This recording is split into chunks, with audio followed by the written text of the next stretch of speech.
Chapter 13 is about conjugated unsaturated systems, and in this first video we're going to define a conjugated system and talk about the stability of different carbocations. So first we're going to define what is a conjugated system. So in a conjugated system you have to have unhybridized p orbitals in parallel and one unhybridized p orbital on each atom that is going to be part of the system. So for example, in this 4-carbon system, each of these carbons is sp2 hybridized. All the other orbitals and the hydrogen atoms have been left out just for clarity. And you have these 4 unhybridized p orbitals that are in parallel. You also have to have 1 electron in each of these orbitals in order for this to work. So this overlap actually allows for the creation of pi bonds, but since the overlap continues all the way through, we call this system conjugated because the pi bond is actually shared more or less equally across all of these bonds. So the model we were just looking at is actually a very simplified model of 1,3-butadiene. So each of these carbon atoms is sp2 hybridized, meaning they have 1 unhybridized p orbital on each of them. And we only draw 2 double bonds here, but there are resonance forms that show us that there is also pi bond character between the carbons 2 and 3. Other examples would be a cation and allylic cation. Allyl radicals are also conjugated systems. And then also some carbanions would be part of conjugated systems if they are in the allyl position. So notice that the carbocation, the radical, and the carbanion are all in the allyl position.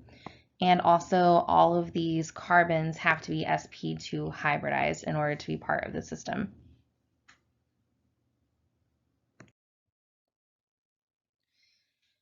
So there are different types of conjugated systems. One is to have alternating multiple bonds, like the example of 1,3-butadiene. You can have an allyl radical, you can have an allyl carbocation or carbanion. The carbocation is kind of an interesting example because unlike our model of 1,3-butadiene, where there is an electron in every single unhybridized p orbital, you will have a p orbital that is actually missing an electron, but through resonance, you can actually move electrons into it. So we're going to look at each one individually. Our first one is the allyl radical. So remember, allyl means that we are 1 carbon removed from a double bond.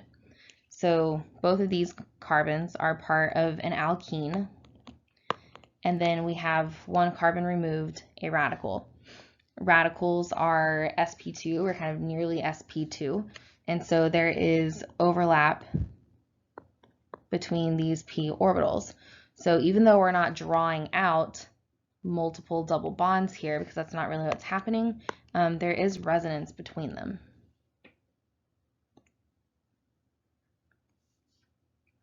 So you could actually draw a resonance form of this radical where you take this radical electron, move it here, and then you break up your pi bond, move that there, and move that there.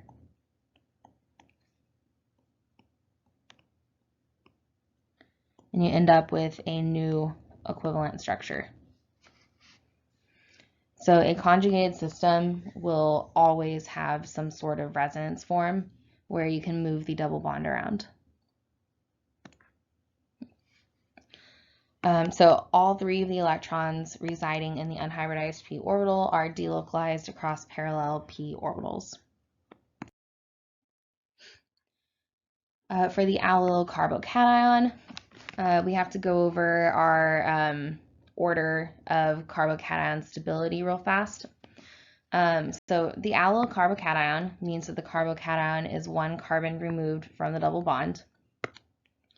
And depending on the degree of substitution, they're actually very stable. So if you have a substituted allylic carbocation, whether it's secondary or tertiary, it is likely to be more stable than a tertiary carbocation. A primary allylic carbocation is actually more stable than a secondary. And depending on whether a resonance form would allow the primary carbocation to exist in a more substituted area, it could actually end up being more stable than the tertiary. So typically, I wouldn't ask you to try and distinguish through these unless it was very clear cut. But anyway, so having an allyl carbocation is going to be much more stable than almost any other carbocation. And then we also have the problem child over here, the vinyl carbocation. And the reason I'm including this here is not because it's stable, not because it's special, we're not going to use it, but because students often confuse allyl and vinyl.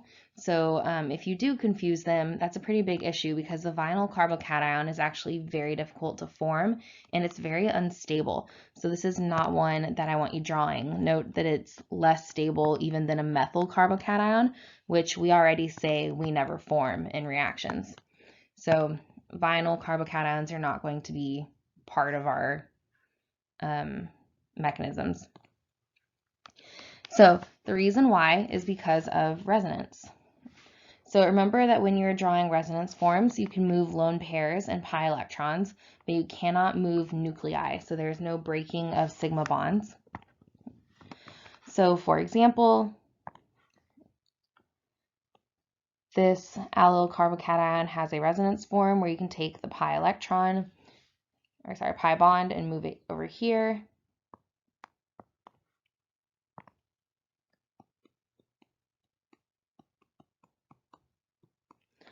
And when you do that, the carbocation ends up on the tertiary carbon and it's still in the allyl position. Because of the structure of this one, these two are actually completely identical.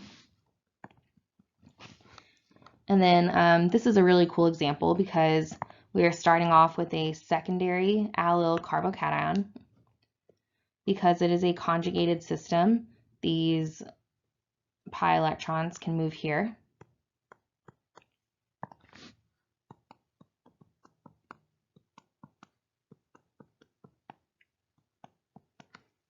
So we create a double bond here, and that moves our carbocation to here. So this is actually a very stable molecule because in the resonance form, we end up with a tertiary allyl carbocation. So this is actually the more stable form of this molecule. The only issue here that you could argue is that the double bond is less substituted. So it might be kind of a toss-up as to which one is more stable, because a more substituted alkene is more stable than a less substituted alkene, but here we have a tertiary carbocation versus a secondary. So that might actually even them out.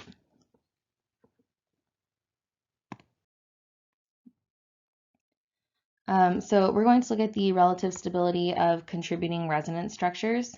This is something that we talked about briefly in OChem 1. But it becomes a lot more important in chapters like this, where deciding the most important resonance structure can actually tell you which direction the reaction is going to move towards. So a general rule is that the more covalent bonds you have, the more stable a resonance form is. You want all atoms in a structure to have a complete valence shell, so you want them filling the octet rule. Remember, there are very few exceptions to this, just hydrogen and boron, essentially. Anytime that you create charge separation is going to decrease stability of the resonance form. So we're going to look at these resonance forms here. We have acetone, and you can actually take your pi electrons and push them up onto the oxygen, which gives you this resonance form. This should be familiar from the previous chapter, where we said that this is actually one of the most important things about a carbonyl, is that this resonance form exists, and it tells us that the carbon here is very electrophilic. So between these two, which one is the most stable? So go ahead and think about it. Which one has more covalent bonds?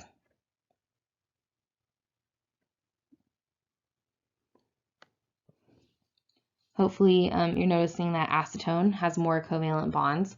So we have this pi bond here, but in the next resonance form, we've actually lost that pi bond. So we're down one covalent bond. So 1 point to acetone. All atoms have a complete valence shell. In acetone, they do. Over here, the carbon is actually missing some electrons. It is not fulfilling the octet rule. And then anytime that you create charge separation, you destabilize the molecule. So charge separation means taking something that's neutral and creating a positive and a negative charge. So our resonance form that we drew on the right actually has charge separation. So that's another point to acetone. So all three of these rules here shows us that the left-hand form is the favored one, which is why we draw acetone that way and not this way. So just because a resonance form exists and contributes doesn't mean that it's particularly stable. So let's look at the resonance forms of 1,3-butadiene. So there are no carbocations here or anything, so any resonance form that we draw is going to have some charge separation, but that's fine. We want to look at this and see if we can learn anything about the reactivity of 1,3-butadiene. So we can take the pi electrons and push them onto the neighboring carbon. And we can also push these pi electrons over to create a new double bond.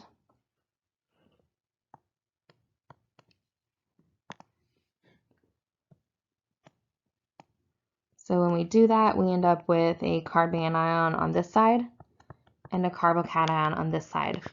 So note the carbanion was formed from the pi electrons of the alkene, and then the carbocation was formed because we took away electrons from that carbon. So that's one resonance form. And then in another resonance form, we can actually push these electrons all the way back over.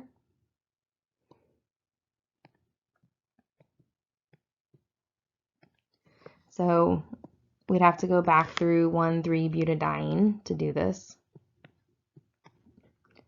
Now note that we can continue pushing them. We can form a double bond here and push these electrons to the end, which essentially just gives us the mirror image of the previous structure that we drew, only the carbocation ends up on the right-hand side and the carbanion ends up on the left-hand side. So I think it's pretty obvious that the 1,3-butadiene form is the most stable one, but notice that we also end up with two equivalent resonance forms. So that indicates that there's definitely some contribution from this particular form where one of the carbons could potentially be an electrophile and the other one could potentially be kind of nucleophilic. In our next example, we have diethyl ether, but one of the carbons here has lost a hydrogen atom and is now a carbocation. So because of that carbocation, we can actually take these electrons and form a double bond between the oxygen and the carbon.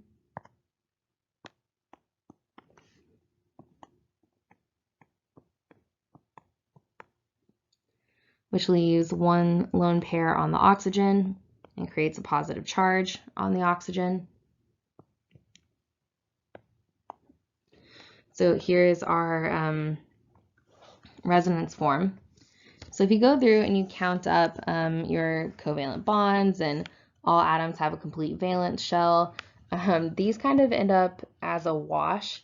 The oxygen is missing some electrons, so it's not fulfilling its valence shell. But this structure on the right-hand side actually has more covalent bonds, but it's also putting the positive charge on the most electronegative atom, which is oxygen. So that kind of has its own type of failing as well. So the left-hand structure is probably the more stable one.